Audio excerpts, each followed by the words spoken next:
오늘은 에베소서 6장 10절에서 마지막 24절까지 말씀을 보겠습니다. 그래서 이제 에베소서 마지막 부분에 사도 바울이 이제 앞서서 지난주에는 이제 서로 간에 피차 복종하라는 말씀을 중심으로 해서 가정, 그다음에 자녀, 부모, 종과 주인 관계 속에서의 구체적인 상호 지침에 대해서 얘기했다면, 이제 마지막으로 에베소서를 마무리하면서 편지의 말미에 사도 바울이 마지막으로 강조하고 있는 부분이 바로 그리스도인의 전투적인 자아.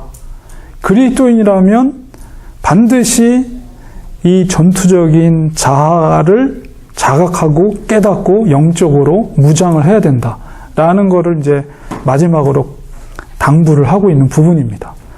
특별히 여러분이 에베소서를 제가 처음 한 것도 교회론을 제가 염두에 놓고 얘기한 거예요. 그래서 제가 교회에 대해서 굉장히 강조를 했죠. 교회가 무엇인가. 그래서 마지막으로 교회에 있어서 중요한 것이 뭔가. 교회와 성도들이 교회 생활을 하는 데 있어서 중요한 것이 뭔가. 그것이 바로 전투적인 영적인 자아를 깨닫는 것. 영적인 전쟁터에 있는 영적인 중무장을 해야 된다는 것을 우리가 깨달아야 됩니다. 교회 생활을 하는 데 있어서. 우리 그리스도인들이 교회 생활을 하는 데 있어서. 그러니까 지금 사탄은 긴장하고 있는 거예요. 왜냐하면 새로운 교회가 시작이 됐기 때문에. 아주 긴장을 하고 있죠. 그러니까 우리가 그렇기 때문에 우리들도 역시 영적인 긴장을 하고 무장을 해야 되는 거예요. 그래서 이제 에베소서 마지막에 성도들에게 사도 바울이 특별히 교회론을 강조하면서 에베소서에서 바로 성도들이 직면하고 있는 영적인 싸움의 현실을 자각시키고 있습니다. 그래서 결론부에서 앞에서는 그리스도인이 가지게 된 새로운 피조물, 예수 그리스도를 통해서 새로운 피조물이 됐다는 걸 강조했죠, 사도 바울이. 그런데 그런 새로운 피조물로서의 그리스도인들이 이 세상의 현실 속에서 이제 살아갈 때에 그 새로운 피조물로서의 그리스도인의 지위를 지키기 위해서는 반드시 이 현실 속에서 믿음의 전쟁, 믿음의 싸움을 해야 된다는 것을 이야기하고 있는 것입니다. 그리고 바로 구원받은 그리스도인이 실제로 그 사람이 어떤 사람인가, 정말 믿음의 사람인가 아닌가는 바로 그 현실 속에서 그가 어떻게 믿음의 싸움을 싸우고 있는가, 그것을 볼 때 검증이 되는 거예요. 그러나 우리가 기억할 것은 이 싸움은 승리를 결정짓는 싸움은 아니에요. 왜냐하면 이미 예수 그리스도께서 십자가를 통해서 승리는 쟁취를 하셨어요. 십자가 사건을 통해서. 그러나 이제 그 하나님의 이제 사탄의 머리가 박살이 났죠. 십자가 사건을 통해서. 그렇지만 아직 꼬리의 세력이 남았어요. 마지막 주님의 재림이 날 때까지. 그러니까 마지막 때일수록 더 사탄은 발악을 하는 거죠. 그래서 교회를 무너뜨리고 성도들을 믿음에서 떨어지게 하려는. 그렇기 때문에 이 싸움은 하나님의 은혜의 능력이 어떠한가를 성도들이 믿음 가운데 그것을 실행해 나가는 전쟁이다. 그러니까 우리가 노르망디 상륙작전을 통해서 세계 2차 대전의 이제 종말은 거의 다 끝난 거잖아요. 그러나 국부전이 남아있는 것처럼 바로 우리의 전쟁은 그런 국부전이에요. 마지막 승리는 이미 결정이 난 거예요. 그러므로 우리가 그런 은혜를 받은 자로서 우리의 전쟁을 임하는 우리의 태도는 이제 내가 은혜를 받았으니까, 새로운 사람이 됐으니까라는 어떤 나태함이나 수동적인 태도가 아니라 우리는 영적인 전쟁 가운데 우리 그리스도인들은 있다라는 긴장감을 가지고 우리는 이 영적인 중무장을 해야 되는 것입니다. 그래서 실제적으로 본문 속에 들어가면 10절에서 12절까지는 영적 싸움의 현실과 그 대적의 실체에 대해서 사도 바울이 먼저 언급을 하고 있습니다. 이제 두 가지 사도 바울이 그 새로운 피조물로서의 그리스도인들의 믿음의 삶의 두 가지 측면을 얘기했는데요. 먼저는 그리스도 안에서 새롭게 된, 그래서 하나님께서 부어주신 새로운 신분의 탁월성이 얼마나 놀라운 것인가에 대한 것을 앞에서 이제 교리적으로 설명을 했어요.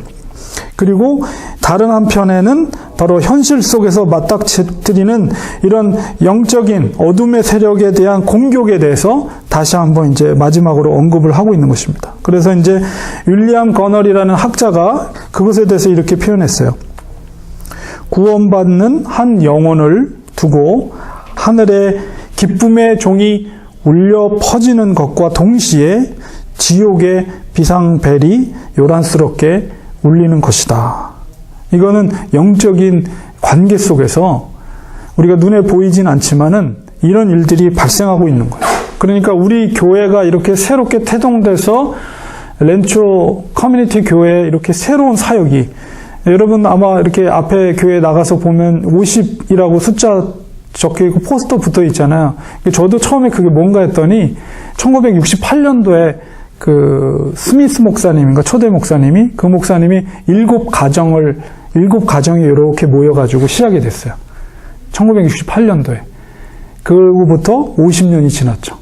그리고 50년이 되는 해, 50년이 된 해가 이제 2018년 올해인데, 지난 11월, 작년 11월부터 거의 50년이 된 다음에 여기에 코리안 미니스트리가 이제 시작이 됐다는 것은 굉장히 큰 의미가 있다고 저는 생각을 합니다. 그래서 이제 50년이 되었을 때 드디어 여기에 한국어 사역이 시작이 됐다. 정말 하나님이 렌초를 통해서 일하시는 거죠. 그래서 물론 이제 에스파뇰은 2년 전에 먼저 시작이 됐고, 이제 코리안 서비스가 이제 작년 11월부터 시작이 됐죠. 그래서 우리 교회 생일은 11월 둘째 주 항상 그렇게 하려고 그래요. 그래서 여러분이 1년치 뒤에 보면 우리 교회 생일 날짜가 적혀 있습니다. 그래서 그날은 물론 렌초 커뮤니티 교회가 창립된 날이 있겠지만 50년이 지나서 코리안 미니스트리가 이제 공식적으로 시작한 것이 11월 우리 둘째 주였기 때문에 그 날을 우리는 교회 생일로 이렇게 생각을 하고 있습니다. 그래서 이렇게 새로운 교회가 시작되는 것은 사탄에게 있어서는 비상벨이 요란하게 울린 거나 마찬가지예요. 그렇기 때문에 우리가 더 이럴 때일수록 영적으로 무장을 해야 돼요. 그래서 이제 6장 10절에서 12절 보면 끝으로 이제 마지막 편지를 마무리하면서 너희가 주 안에서와 그 힘의 능력으로 강건하여지고, 이게 뭐냐면 마귀의 관계를 대항하는 기본적인 두 가지 요건이, 첫 번째는 뭐냐면 주 안에서, 예수 그리스도 안에서 강건하라는 거예요. 예수 그리스도 안에서 강건하라. 그러니까 얼마나 우리가 예수 그리스도를 강조하고 예수 그리스도를 바라봐야 하는가, 매일같이. 두 번째는 그 힘의 능력으로 강건하라. 그리스도 안에서 강건하고, 두 번째는 그 힘의 능력. 그 힘이 뭡니까? 예수 그리스도. 사탄을 물리친, 죽음의 권세를 이기고 사탄의 권세를 이기신 예수 그리스도의 힘, 예수 그리스도의 파워, 예수 그리스도의 능력으로 너희들이 강건하여져라. 이것이 이제 마귀의 관계를 대항할 수 있는 성도들의 기본적인 두 가지 요건입니다. 그래서 마귀의 관계를 능히 대적하기 위해서는 하나님의 전신갑주를 입으라, 이렇게 말하고 있습니다. 여기서 말하는 마귀의 관계에 대해서 바울은 다시 다른 서신서에서 바로 그 마귀들의 관계가 어떤지에 대한 것을 다른 서신서에서 제가 이제 찾아서 집어넣었는데요. 첫 번째는 뭐냐면 데살로니가전서 2장 18절에 복음의 길을 방해해요. 사탄의 관계는 가장 이게 아주 사탄이 복음이 가는 그것을 가로막는다. 어떤 방법을 통해서든, 그것은 뭐 핍박을 통해서든 속임을 통해서든. 두 번째는 성도들을 다양한 방법으로 유혹을 합니다. 고린도서 7장 5절, 고린도후서 2장 1절, 데살로니가전서 3장 5절. 그래서 성도들이 여러 가지의 약점에 대해서 사탄은 유혹을 해요. 그리고 세 번째는 고린도후서 11장 14절, 스스로 빛의 천사로 가장을 한다. 이것은 뭐냐면 빛의 천사로 가장을 한다는 것은 어둠의 세력인데 어둠의 세력이 아닌 것처럼 양의 탈을 쓴 이제 늑대 같은 거죠. 겉으로는 양처럼 보이지만 그 속에는 음흉한 늑대가 있는 거예요. 그런 것처럼 우리가 분별력을 잃게 되면, 말씀에 대한 분별력을 잃게 되면 그 양의 인도함, 거짓 탈을 쓰고 있는 양의 인도함을 받아서 지옥의 길로 갈 수도 있다는 것이에요. 그러니까 영적으로 우리가 분별력을 잃게 되면 오늘날 특히나 그렇습니다. 그리고 사람들 앞에 여러 가지 함정을 놓습니다. 그래서 함정이라는 게 뭐예요? 그래서 덫에 걸리면은 죽게 되는 거잖아요. 짐승, 쥐 같은 거, 덫 같은 게. 그런 것처럼 크리스찬들에게 여러 가지 함정, 유혹을 하는 거나 마찬가지입니다. 그래서 그것을 놓고 넘어뜨리게 합니다. 이것이 바로 다 마귀의 관계예요. 이런 것을 대적하기 위해서 어떻게 하라고요? 하나님의 전신갑주를 입으라 이렇게 말하고 있습니다. 그래서 6장 13절에 이제 전신갑주라는 말을 제가 어원상으로 설명을 했죠. 전신갑주라는 말이 파노필리아. 그래서 전체를 뜻하는 판과 호필리아라는 이제 무기를 뜻하는 거. 그래서 전체 무기를 이제 입으라 이렇게 말하고 있습니다.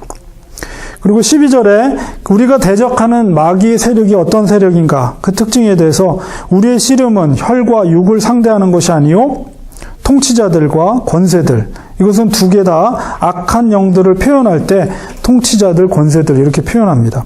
그리고 세 번째가 어둠의 세상 주관자들, 이것은 악한 우주적 통치자들, 그 다음에 네 번째가 하늘에 있는 악의 영들을 상대함이라. 그래서 이제 원어적으로 보면 프로스라는 전치사, 대적하다 하는 프로스라는 전치사로 이 네 가지가 다 이제 연결이 돼 있습니다. 그래서 성도들이 맞서야 될 네 가지 마귀의 세력을 이렇게 설명하고 있는 거예요. 그래서 오늘날에도 역시 이 악한 사탄의 세력들이 이제 하늘의 권세를 가지고 이제 지금도 믿는 자들을 공격하고 있다는 거예요. 이건 뭐냐면 파란 글씨로 제가 쓴 것을 보시면 예수 그리스도께서 오심으로 영적인 전투에 그리스도인은 적극적으로 개입해야 할 영역이 되었습니다. 구약 시대를 보면, 그러니까 구약과 신약 시대의 성경 말씀을 여러분이 이 관점으로 보게 되면, 한 가지 예를 들면 다윗의 예를 들면, 다윗 예를 들 때 사울의 배후에 있었던 역사하는 악령이 있다라고 우리 사무엘상에 보면 나와 있습니다. 그것에 대해서 대적하거나 공격하거나 이런 어떤 선지자라든가 없어요. 그런 악령에 대해서 속수무책이었어요. 그런데 신약 시대에 와서 물론 대적하는 게 있었죠. 예를 들면 엘리야 같은 이제 파워 엔카운터, 그 바알 선지자와 아세라 선지자 850명과 엘리야가 대결을 치르죠. 근데 그거는 아주 특별한 선지자들에게만 특별한 어떤 그런 사건으로 기록돼 있지, 이런 사울 배후에 있는 악령의 세력에 대해서 일반 성도들이, 일반 교인들이, 믿는 자들이 대적하거나 이런 것들이 표현되어 있지 않아요. 그런데 신약 시대, 예수님께서 오신 시대 이후부터 상황이 완전히 근본적으로 바뀝니다. 예수 그리스도께서 악령의 싸움에서 승리하시죠. 그래서 많은 병자를 물리칠 때도 병마를 물리치고, 그 다음에 귀신 들린 자들을 물리치잖아요. 그래서 예수 그리스도의 권능으로 그들을 물리쳐요. 그런 기사들이 복음서에 많이 등장을 하죠. 그리고 예수님뿐만 아니라 사도행전 역사에도 보면 제자들이 귀신들을 물리치는 그런 기록들이 많이 남아 있습니다. 그렇기 때문에 구약 시대와 신약 시대는 이게 상황이 달라졌어요. 그러니까 그는 왜 그러냐 하면, 일단 예수님께서 이제 사탄을 물리치는 권세를 행하심으로, 또한 십자가 사건을 통해서 사탄을 물리치는 그런 큰 역사를 하셨고, 그 다음에 예수님께서 승천하시고 제자들에게 성령을 부어주셨죠. 그래서 성령을 부어주심으로 인해 그것과 연결되어 있는 거예요. 영적인 전쟁은. 그래서 성령의 능력으로 예수 그리스도의 이름으로 믿는 모든 자들이 사탄을, 그리고 영적인 악한 영들을 물리칠 수 있는 그런 능력이 이제 하나님께서 허락해 주신 거죠. 그렇기 때문에 우리 성도들은 그런 영적인 세력에 대해서, 그리고 영적인 세상에 대해서 눈이 열려 있어야 돼요. 그리고 우리에게도 하나님께서 그런 권세를 주셨어요. 사탄의 세력을 물리칠 수 있는, 우리가 능력이 있어서가 아니라 우리가 믿고 있는 예수 그리스도의 이름으로, 주 안에서, 아까 말씀드린 것처럼 6장 10절에 있는 기록처럼 주 안에서와 그 힘의 능력으로, 예수 그리스도의 힘의 능력으로 사탄을 물리치는 거죠. 그러니까 우리는 그런 현실 가운데 그리스도인이라면 그런 전투적인 자아 속에 우리가 놓여 있다는 것이에요. 그래서 그런 인식을 가질 것을 사도 바울이 에베소 성도들에게 이야기를 하고 있습니다. 그래서 교회가 하나 되는 것에 있어서 그것을 가로막는 세력이 바로 악한 사단의 세력이고, 교회를 무너뜨리는 배후에 있는 영적인 세력이 있다는 것을 사도 바울이 에베소 성도들에게 이야기를 하고 있는 거예요. 자, 그렇다면 우리가 어떻게 그런 하나님의 중무장을 할 것인가에 대해서 13절에서 20절까지 이제 기록이 되어 있습니다. 그래서 지난번에 말씀드린 것처럼 바울은 군인, 로마의 군인을 비유를 들어서 영적인 무장을 할 것을 이야기하고 있어요. 그래서 13절에 보면 그러므로 하나님의 전신 갑주를 취하라 이렇게 말하고 있죠. 그래서 앞에서 11절에서는 전신 갑주를 입으라 했는데 이 본문에서는 13절에서는 취하라 이렇게 말하고 있어요. 그래서 그 의미의 차이는 뭐냐면, 입으라는 말 대신에 취하라는 말은 군사들의 최종 점검을 독려하는 보다 긴박한 상황에서 쓰는 군사적인 용어로서 사용한 거예요. 그러니까 좀 더 긴박하고 좀 더 이제 마지막 전투를 준비하는 그런 준비를 하라는 거예요. 취하라 이렇게 말하고 있는 거죠. 이는 악한 날에 너희가 능히 대적하고 모든 일을 행한 후에 서기 위함이라. 그래서 여기에 전신갑주를 취해야 하는 두 가지 이유를 사도 바울이 먼저 이야기하고 있습니다. 첫 번째는 뭐냐면 대적하는 거예요. 이 대적한다는 것은 성도들 앞에 마주하고 있는 상대와 대치하고 있는 상황을 이제 나타내는 거죠. 대적하는 거예요. 그러니까 사탄의 세력을 너희들은 대적하라. 대적하기 위해서 전신갑주를 입어라. 두 번째는 뭐냐면 이제 서기 위함이다. 모든 일을, 이것은 뭐냐면 결코 뒤로 물러설 수 없는 자리에 임하여 있음을 나타내는 것이에요. 선다는 것은 뭐예요? 딱 대적하고 선다는 것은 이제 물러날 수 없는 자리에 내가 서 있다라는 거죠. 그렇게 대적하고 서기 위해서 너희들이 하나님의 전신갑주를 입으라 이렇게 말하고 있습니다. 그런즉 이제 구체적으로 너희들이 준비해야 될 것이 뭔가? 그런즉 서서 쭉 이제 나와 있어 20절까지. 그래서 이제 여기에 보면은 6개의 이제 그런 로마 군인의 어떤 무기라든가 그런 방패라든가 뭐 여러 가지 것들이 나오는데요. 그 모든 것들이 수식하고 있는 것이 서서라는 말이에요. 서서. 원래 주 동사는 서다는 말이거든요. 거기에 뒤에 있는 그 말들은 다 그것을 분사형 동사로 그것을 동사를 서라는 동사를 수식해 주는 말이에요. 그러니까는 중요한 것은 서히 쓰는 거예요. 서서. 그 사탄과 대적해서 버티고 서기 위해서 이제 그런 모든 것들이 필요하다는 것이죠. 그래서 첫 번째는 바로 허리띠입니다. 허리띠. 진리로 너희 허리띠를 띠고. 허리띠라는 것은 여러분 이제 우리가 생각하는 이런 벨트, 오늘날의 벨트와는 달라요. 로마 군인들이 띠었던 벨트는 굉장히 큰 띠입니다. 큰 벨트예요. 그래서 그 벨트는 우리가 허리 아플 때 이렇게 여기 이렇게 큰 걸 띠잖아요. 그런 것처럼 전투를 할 때 그거를 굉장히 큰 벨트를 이제 착용을 하는데 그것은 뭐냐면 허리를 지지해 주는 거예요. 허리를 지지. 그래서 사람에게 있어서 허리가 굉장히 중요하잖아요. 허리가 강해야지 힘을 쓸 수가 있죠. 그래서 모든 다리나 위에 팔의 힘을 지탱해 주는 역할을 해주는 게 허리죠. 그래서 허리를 보호해 주는 역할을 벨트가 했어요.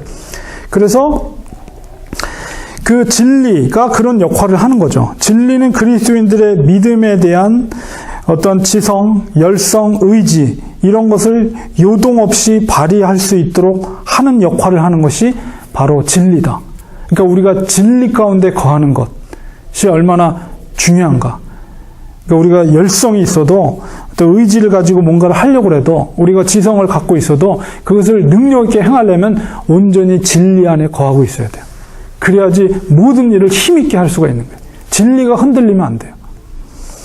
그 다음에 두 번째는 뭐냐면 의의 호심경. 호심경이라는 것은 가슴을 보호하는 이제 갑옷이죠. 가슴을 보호하는. 근데 그것이 의라고 그랬어요. 그래서 보통 우리가 성경에서 말하는 의는 이제 두 가지 의의 의미를 갖고 있는데요. 여기서 말하는 전가된 의라는 것은 뭐냐면 보통 우리가 교리적으로 칭의라고 그러잖아요. 예수 그리스도를 믿음으로 하나님께서 예수 그리스도를 통해서 너희를 의롭다 했다는 것이 바로 전가된 의라는 거예요. 근데 여기서 말하는 의는 이 전가된 의가 아니라 칭의로서의 그 의가 아니라 분급된 의라고 표현되어 있어요. 그건 뭐냐면 성령과 동역하는 적극적인 주체로서 우리가 세상 속에서 드러나는 의예요.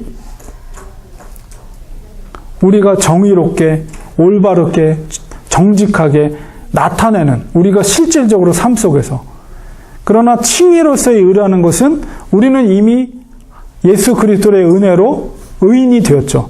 여기서 말하는 그 의가 아니라 여기서는 우리가 구체적인 삶 속에서 나타나는 정직과 공의와 의로움, 이것을 말하는 것입니다. 그래서 성령에 붙들린 바 되어서 구체적으로 드러나는, 우리 삶 속에 드러나는 의를 말합니다.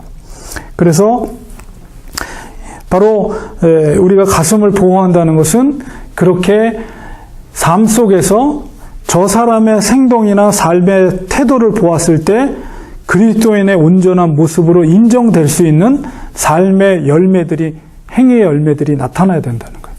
그게 의의 호심경입니다. 세 번째로는 신인데요. 평안의 복음이 준비된 것으로 신을 신고, 아마도 이것은 바울이 사도행전 52장 7절에 복음을 들고 산을 오르는 자의 발걸음이 가볍다, 복되다, 이 말씀을 염두에 놓고 이제 기록을 한 것으로 우리가 생각할 수가 있습니다.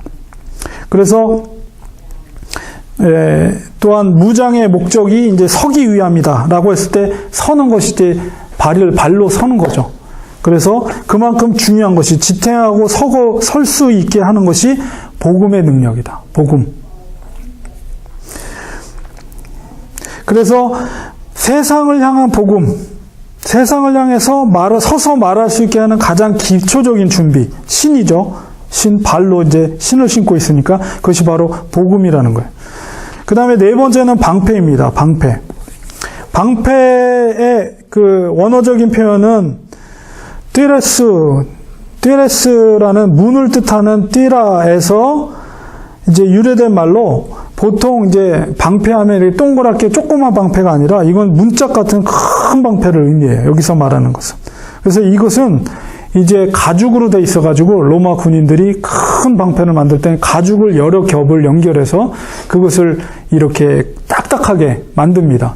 그리고 이제 전쟁에 나갈 때는 그거를 물에다가 적셔요.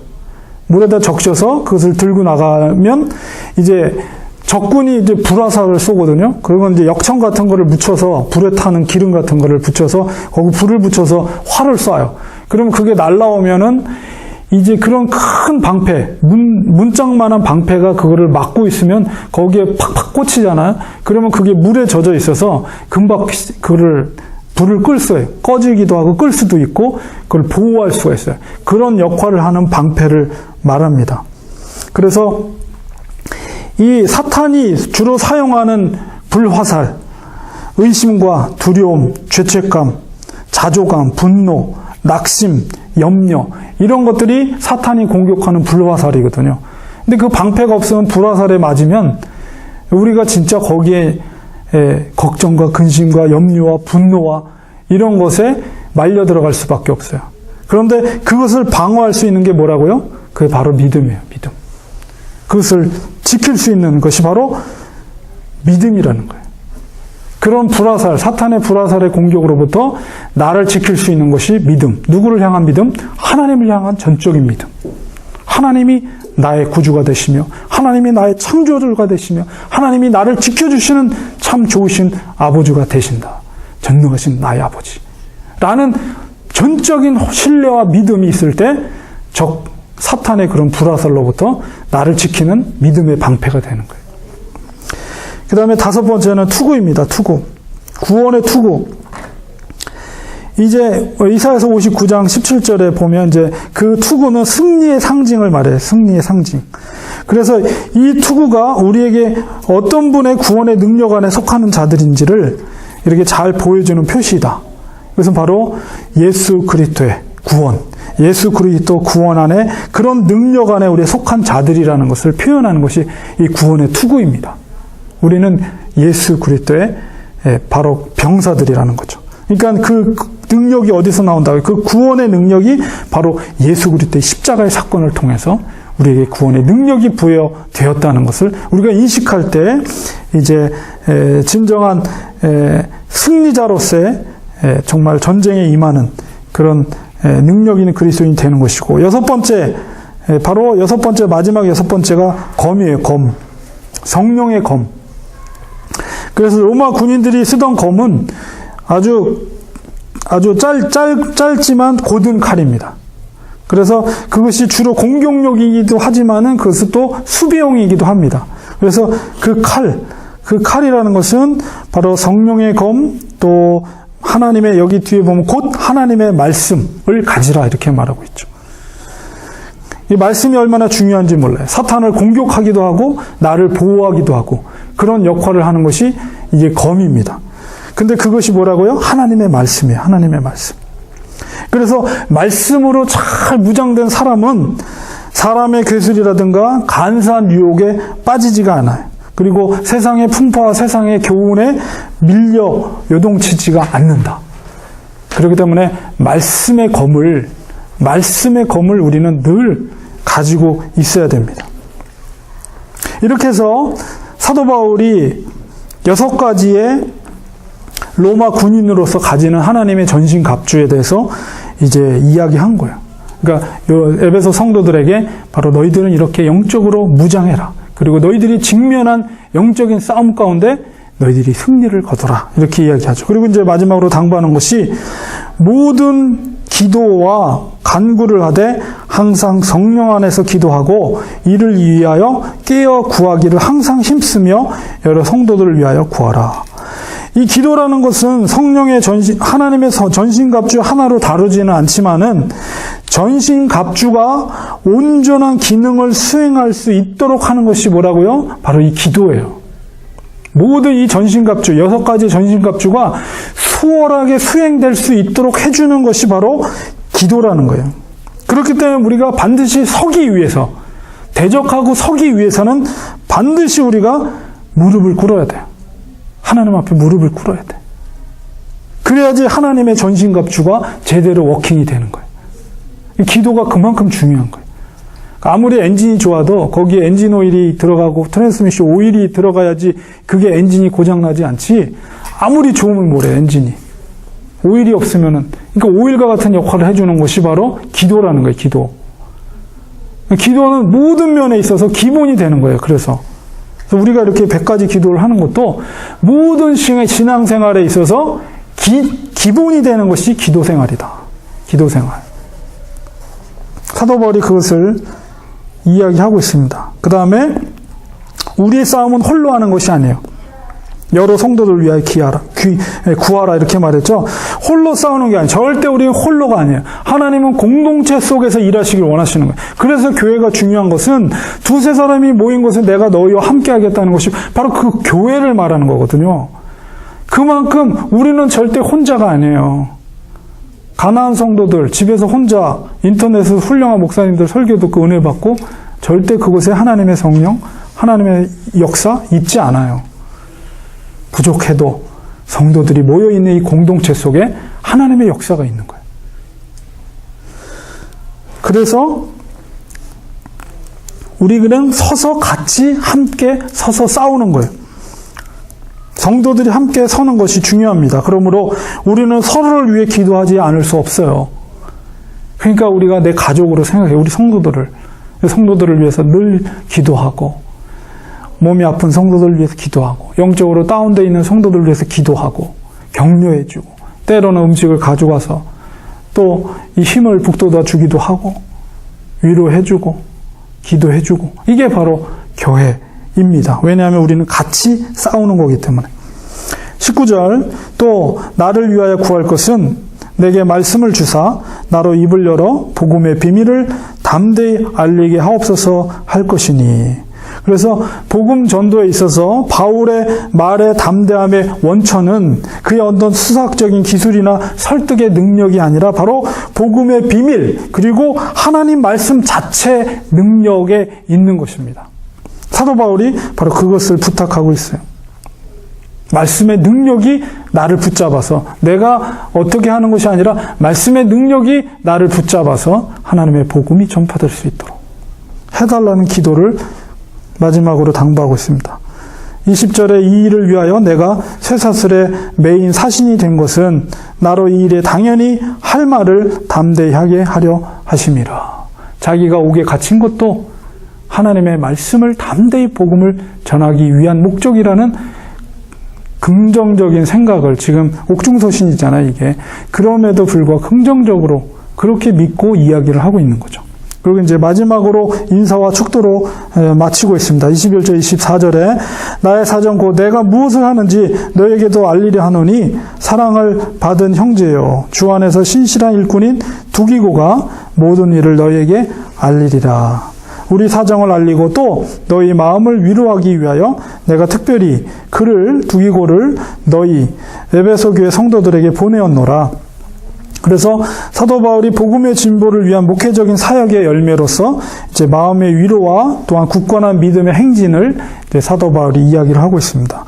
아버지 하나님과 주 예수 그리스도께로부터 평안과 믿음을 겸한 사랑이 형제들에게 있을지어다. 우리 주 예수 그리스도를 변함없이 사랑하는 모든 자에게 은혜가 있을지어다 하면서 마지막 편지를 마무리하고 있습니다.